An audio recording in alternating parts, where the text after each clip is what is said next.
Hey everybody, welcome to the Simhanger. My name is Mark. A couple of weeks, probably months ago now, I was chatting to a couple of the guys on the Discord, and one of them was asking me what sort of rudder pedals I recommended. I said I was a big fan of the Thrustmaster Pendulum TPR rudder pedals, the ones I use on my DOF H3 motion rig, for example, but I also liked the Turtle Beach Velocity 1 rudder pedals. The only criticism I had, and it applies to all the rudder pedals that I've used, was that the amount of tension, friction, was not really quite as high as I'd like it, particularly on the brake axis. One of the guys said to me, "Have I ever tried a Virpil rudder pedal?" I said, "No, I've never tried a Virpil product before at all."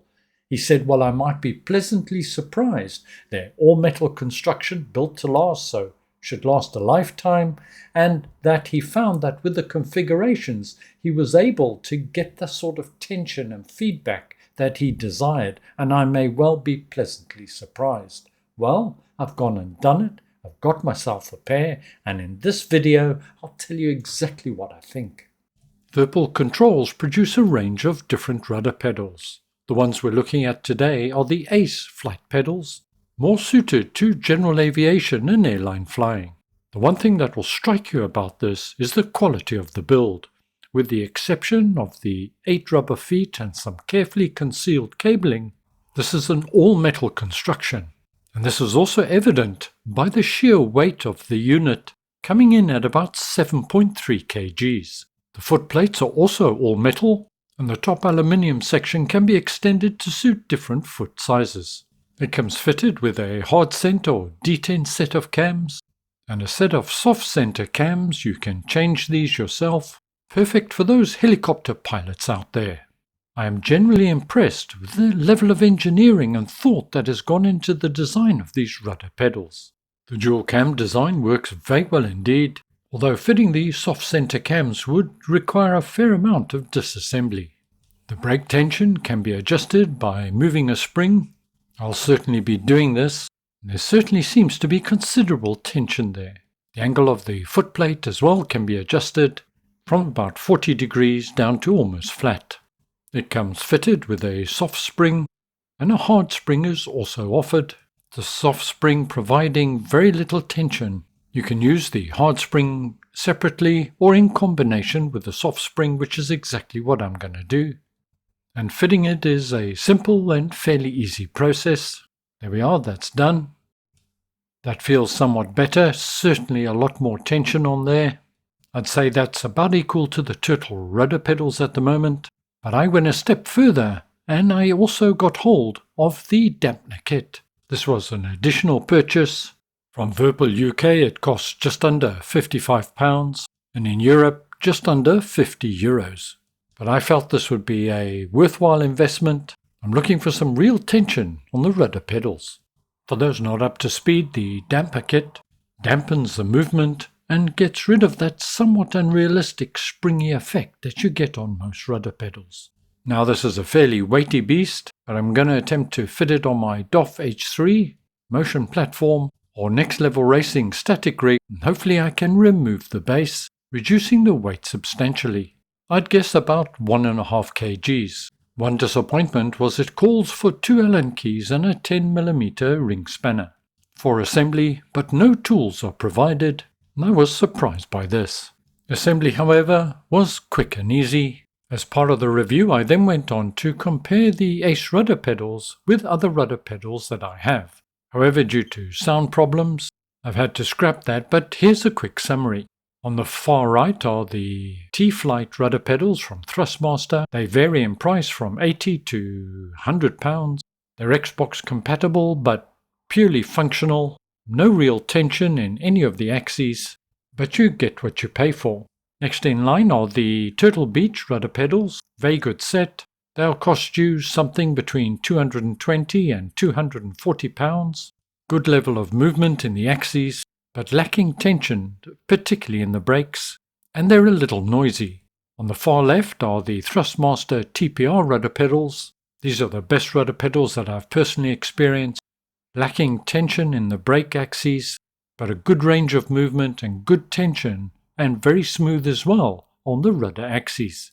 They are pricey, and here in the UK coming in at about £430 to £460.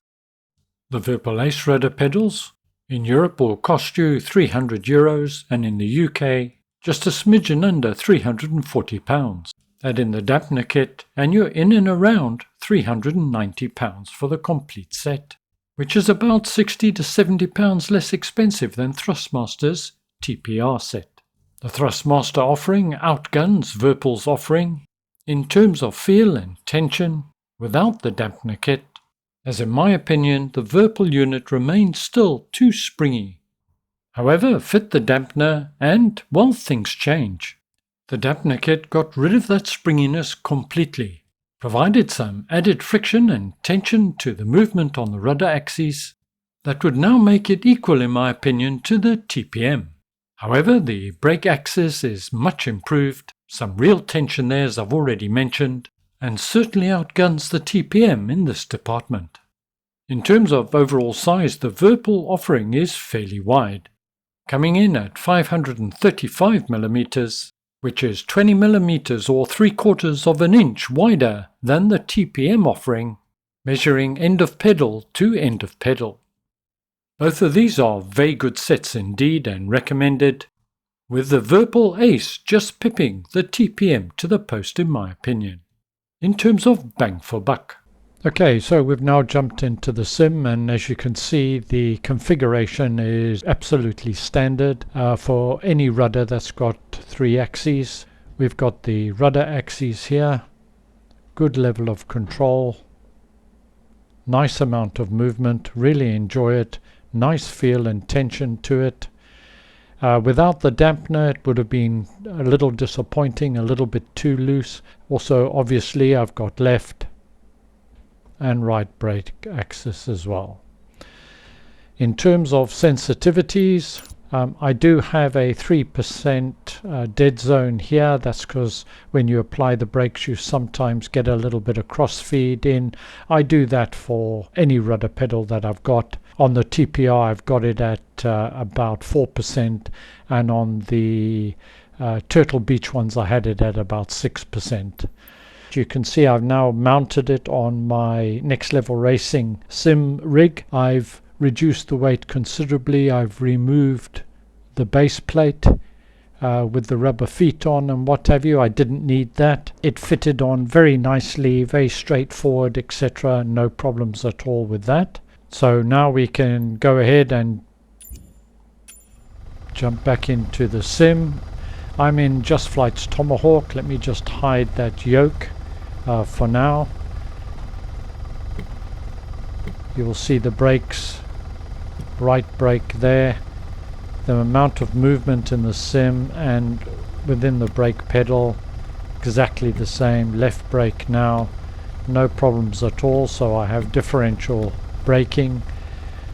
Just take the parking brake off. To get the rudders to work with this aircraft you do need to be moving slightly. So now applying a bit of right rudder and the nose is swinging right, left. I can apply right brake, left brake, and the nose is swinging left. So everything as you would expect it to be. Nice amount of control. Not a lot really you can show on the rudder. I've tried it with various banks, coordinated turns and what have you. The one thing that you will notice is the amount of control and degree of control that you get as default.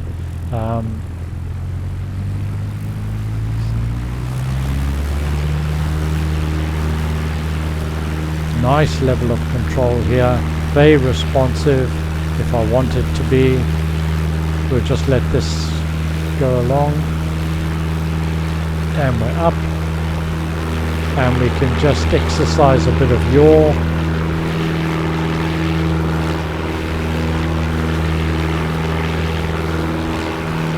Very nice.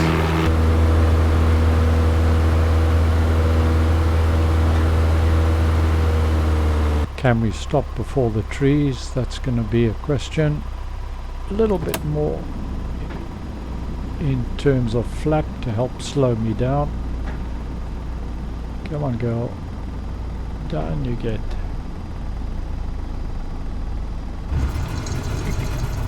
And brake, brake, brake, brake. Hey! Had to apply a little bit of right brake there just to turn me, differential braking. Moving on now to my final thoughts and opinions. Well, there's good news and there's bad news. The good news is I absolutely love these rudder pedals. Out of all the rudder pedals that I've tried, they've given me the most realistic feel. And the rudder and brake access, because they use contactless sensors, very, very high resolution, which gives me a high degree of control. And as mentioned earlier, I really like the all-metal construction. These truly are built to last. The Virpil ACE rudder pedals have replaced my Turtle Beach rudder pedals on my next level racing sim pit, and I can see them living there for the foreseeable future. Hold on a minute, you may say, weren't you going to put them on your DOF H3 motion platform? Yes, I was, and this is the bad news. They're too wide, they don't fit, and because the pedals are forward, the movement along the axis is restricted. So in a nutshell, they're just too wide to fit. I'm going to have to remain with the Thrustmaster TPM pendulum rudder pedals on my motion simulator for now. But providing you're not fitting them to a DOF Reality H3 motion platform, I can highly recommend these as an excellent set of rudder pedals that, whilst they're mid to high price range, these are built to last, and in that respect they're value for money. Thank you everybody for joining me. I hope you enjoyed it. Stay well, look after yourself, see you again soon, and bye for now.